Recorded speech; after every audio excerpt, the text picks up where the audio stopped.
अस्सलाम वालेकुम स्टूडेंट, हमारा उर्दू राइटिंग कोर्स जारी है जिसमें आप उर्दू के जोड़ लगाना सीख रहे हैं। इसमें हम दाल के साथ बे का इस तरह का जोड़ लगाएंगे जिस तरह बे अलिफ बा के साथ लगाया था। और इस तरह एक लफ्ज़ का इजाफ़ा और करेंगे, जैसे ये का इजाफ़ा किया तो ये बेड बनेगा। ऐसे शुरू में बारीक बनाएंगे और दरमियान में हम फुल कत का जोड़ लगाएंगे।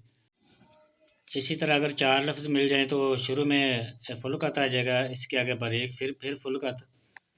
तो ऐसे ही आपने अगर एक और लफ्ज़ का इजाफ़ा करना है तो ऐसे बनेगा, यानी एक बारीक कत आ गया, फिर फुल कत से लिखना है, फिर बारीक से, फिर फुल कत से। तो जोड़ का ऐसे जोड़ को लिखा जाता है बेर बार। तो अब इसके साथ एक लफ्ज़ का और इजाफ़ा करेंगे बेर, और ये हो गया, और नीचे रे को ले आएंगे। इसी तरह एक और लफ्ज़ का इजाफ़ा करते हुए हम लिखेंगे तो ये बटेर बन गया।